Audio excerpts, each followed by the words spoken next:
Virgo. Welcome to October 2014. In October, be aware that other people may be leaning too much on you. If you start to feel overwhelmed by the needs of other people, step back. Give to you all of that love and support you so generously give to others. Make sure you take care of you first. And it's okay to say no. Make friends with the word no in October. No, I'm not available. No, I can't do that for you. No, it would be good if you learned to do that for yourself. See where I'm going with this? October is going to be very intense, and there'll be a lot of curveballs in October because of the Uranus-Pluto energy. Now, it won't be as intense as April. However, it is very similar to April. So whatever was going on with you in April, you may be revisiting some of that again now in October. And your ruling planet, Mercury, is retrograde October 4th through the 25th. It starts out in Scorpio at 2 degrees, and then it backs into Libra on the 10th of October. And Libra rules the area of your life that has to do with your resources, your talents, gifts, and ability, your self-worth, self-respect. And we're building towards the total lunar eclipse in Aries on the 8th. So, I'm calling it Rocktober because we leave September, it's sweet. And then as we leave September, we start to move into the intensity of the Pluto-Uranus energy as the Sun moves into Libra, Venus moves into Libra, the North Node is in Libra, Uranus is in Aries, the Moon is in Aries, they're opposing, and they're all squaring Pluto. So the Sun will square Pluto on the 4th, and the Sun will oppose Uranus on the 7th, and then you have the total Aries lunar eclipse on the 8th. The Aries eclipse is 8 signs from you. So this is activating your financial area. This is bringing to light any awareness that you need to have around shared resources, debt, financial loans that you have. Now, it isn't negative necessarily because even though Pluto and Uranus square, squares don't always mean bad things or negativity. They can make it harder to get what we want, but it doesn't mean no. And there's a grand fire trine with this lunar eclipse. It's a total lunar eclipse. And some people are going to be off balance. Some people are going to be emotionally over the top. Jupiter is in harmony with the Moon in Aries and Uranus in Aries. And it's in harmony with Mars in Sagittarius. So they're forming a grand fire trine, and the tail, it's a kite, and the tail on the kite is the Libra. So for you, there's strength behind the scenes with Jupiter and Leo. There's strength in your personal foundation. Anything you do from home, relying on your inner power, relying on your inner strength, your inner being, your soul power, and using that energy to navigate the eclipse. Now, eclipses are major endings and beginnings. So maybe you need to refinance something. Maybe you need to eliminate debt. Maybe you need to look at who you trust in your life, who you share your deepest secrets with, or your deepest desires with. Really looking at that as well, and really using your resources, your inner resources, your talents, your abilities to invest in yourself, invest in a home-based business, invest in real estate. This is a strong opportunity for you to do that. Yes, it's intense.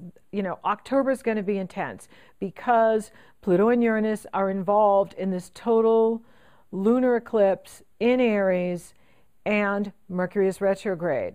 And you can use the Mercury retrograde navigating it tool I provide for you here you know, life goes on, business goes on, you have to do what you have to do. So if you got to buy a new car, a new computer, you got to move, you have to do what you have to do. Save the receipts so that just in case it doesn't work out the way you thought it would and you have to redo it. That's Mercury retrograde. Redo. You have your receipt. You're covered. So it can be more challenging because we can find ourselves having to redo things, or we're struggling with technology, or we didn't get that email. And so for you, it is about working behind the scenes and, you know, going to your sacred space and, you know, being centered, being grounded, and then moving out into the world and doing what you do.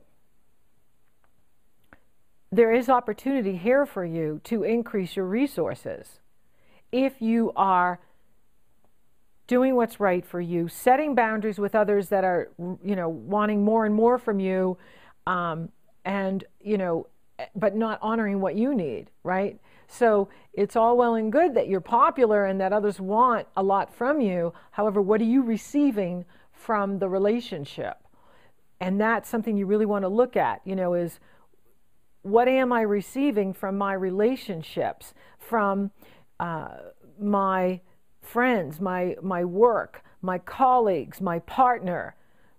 All of that you are evaluating here in October, and it's appropriate. And then, you know, Mercury re-enters Libra on the 10th, and then the Sun will conjunct Mercury on the 16th. Pay attention to that because there could be some really good insight in here for you in regards to your financial picture. And again, you know, Venus is in this area of money and resources for you, and it's in harmony with Jupiter. So eclipses can eclipse and, you know, take away. However, this one is in harmony with Jupiter and Mars, so it could be like the opposite, where you experience an increase in income. You experience an increase in your financial resources, and you attract new wealth to you. Because as crazy as this Pluto and Uranus is, and as crazy as Mercury is going to be retrograde in October, there's a grand fire trine off of Jupiter, which is expansion, and Mars, which is your drive in life, and the Moon in Aries, and Uranus in Aries. So there could be just the opposite here. That's why it's so hard to predict Uranus, because it is expect the unexpected. So some of you could experience a financial windfall. You could experience an increase in your financial picture and your resources. And you could find that you're building your resources through the month of October. So make sure you're saying no to all those distractions. So if people are calling you up and they want your time and they want your advice and they want this, that's great. You know, have them pay for it. You know, set a boundary so that you can focus on increasing your resources here, and you're making it very strong to the universe that you want a big hit in the money belt. You want to see an increase in your income. Then the Sun will enter Scorpio on the 23rd. Venus enters Scorpio on the 23rd. And there's a Scorpio solar eclipse on the 23rd. Now this is a partial eclipse on the 23rd. And this happens for you in the area of communication, speaking, writing, teaching, emailing, short distance travel. And so this is going to be very stimulated for you. It's a wonderful energy. There's no ugly Pluto and Uranus on it. In fact, Neptune is in harmony with it. And Mars is in harmony with it, because by the time you get to the 23rd, Mars is now in harmony with the Sun and the Moon and Venus. Venus and Mars start sextiling by the 20th. So this is good for your finances, because Venus is in that area of financial resource, and then she jumps into Scorpio, which sextiles all of your Virgo, right? So when you water the earth, everything grows. And Scorpio sextiles you. So you're going to be really busy in October. Going into November, you're going to feel really strong and ready to go with whatever you're doing. So this is a good time for you to promote your products and services and your business. Yes, Mercury's retrograde, so if you can wait till after the 25th, that's great. If you can't, you got to do what you have to do. Life goes on. We can't always wait for Mercury to be direct because Mercury retrogrades for 10 weeks out of the year. You know, that's 2.5 months of the year, not including the shadow period. You can double it. So that would mean like, half the year we're not doing anything because Mercury is not direct or it's in its shadow or it's whatever. And so you got to do what you got to do. And there's some wonderful energy in here for you that is very supportive and empowering for you to increase your resources. But it does require for you to put yourself out there and let the world know you're here and that you're ready to market your products and services or get a new job or be in a new relationship. And this could be a wonderful time for you to meet someone because even though Neptune is in that area of relationships, and you do have to be careful, especially those of you that are born in the first week of Virgo, and I'll talk about more about that, as we get later into this year and into next year, because Neptune's going to move up to that second week, people born in the second week of Virgo. It's not there yet. He's retrograde, and he won't be direct till November. So, you're not in it yet, but you'll know it when Neptune's there. All of a sudden, you're attracting people that want you to feel sorry for them and have a drug problem or a drinking problem or, the three-legged dog story. However, at this time, Neptune isn't causing havoc. Neptune is in harmony with the Scorpio partial solar eclipse, which is a new moon and a new start for you in the area of communication, of social media, of networking, and it's in harmony with Neptune, and it's in harmony with Mars. And so it is a lovely energy. I really like this last Scorpio solar eclipse. It will be the last one until 2032. So for you, it has a lot to do with how you think, how you communicate, how you project yourself out into the world through your writing, your speaking, your networking. And it's a very healing energy. It's a wonderful energy. Yes, Saturn is there in Scorpio. And, with Saturn in this area for you, and you've been working on this for the past couple of years, it literally is rewiring your brain. It literally is redefining how you think and communicate. And at times with Saturn in this area, we can feel like we're doing the dog paddle and we're not getting anywhere, or we're spinning our wheels and we're not getting anywhere. You try this and nothing really happens. You try this and not much is happening. It's Saturn cycling to the bottom of the chart. Once it gets into Sagittarius, that will shift for you, and then it starts the climb up again. But it's been cycling down, for quite some time now. And, you work with it. You work with it wherever Saturn is. Saturn restricts, limits, and delays. However, it also shows us that we may need to change, the technology we're using. For you, you may need a new car. You may need to move. You may need to set boundaries with people, right? So even though Saturn can feel like Satan at times, torturing you, it really is there to show you you're not doing something right, or you need something new, or you need to change what you're doing. And once you make that change, then life gets easier. So when you get to the Scorpio energy by the 23rd, you're going to be feeling really strong, because this is an empowering energy for you. And then your ruling planet goes direct on the 25th. You're going to feel strong by the end of the month. And then Mars enters Capricorn on the 26th. And Capricorn is a sister sign. And that starts really kicking in the romance, the true love, and using the Mars to create what you want. So right now it's moving through the area of your foundation. Sagittarius is 4 signs from you. So some of you want to move. That's great. You can move. Some of you may have already moved. Some of you may bring someone in to live with you, which is awesome too. A new partner, a new lover, a new romance person for you.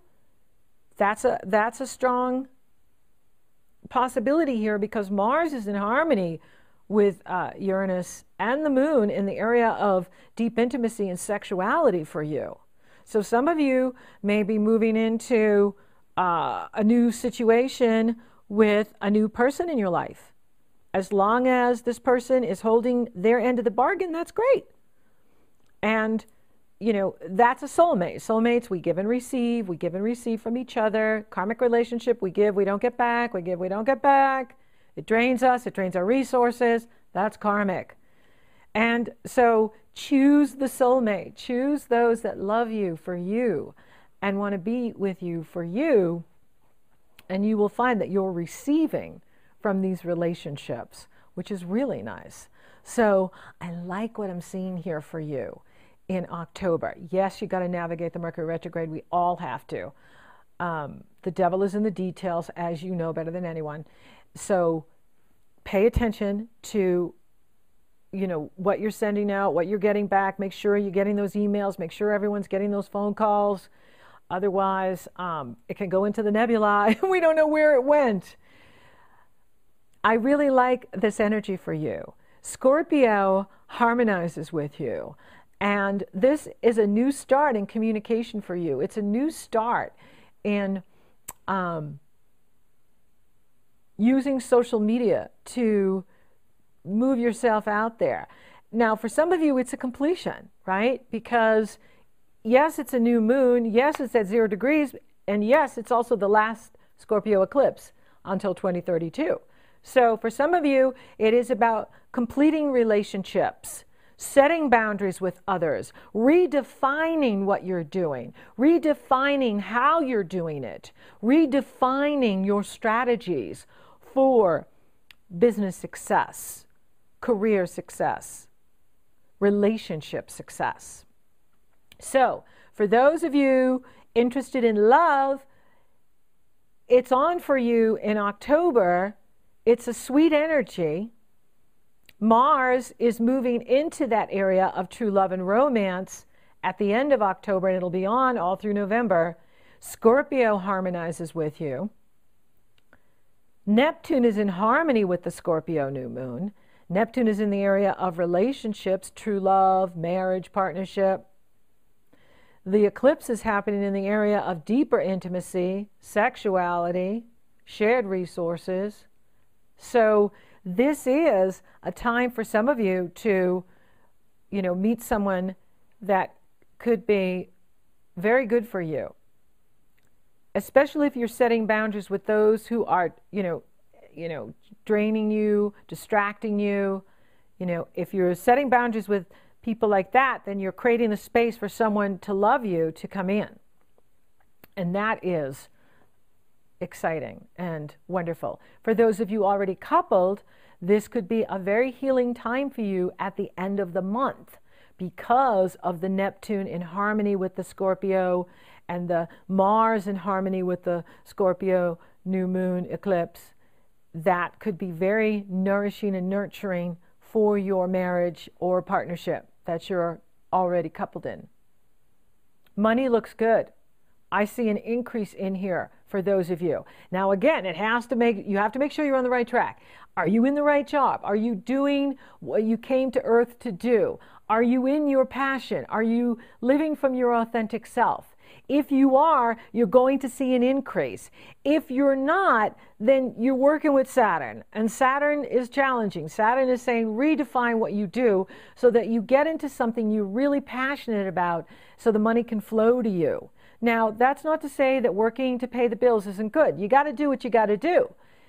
It's just that the way Saturn is moving in your chart, Saturn is saying redefine what you do if it's not serving you.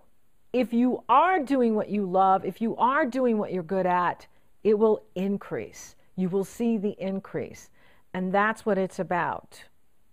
So thank you for listening. Thank you for watching. Thank you for liking, favoring, sharing, and Google Plusing my podcast, Virgo. You're so awesome. Thank you for subscribing. You totally rock. And if you would like for me to take a detailed look at your personal astrology, or you're interested in coaching, those links are below in the Show More section. And until next time, Virgo, be safe and sound.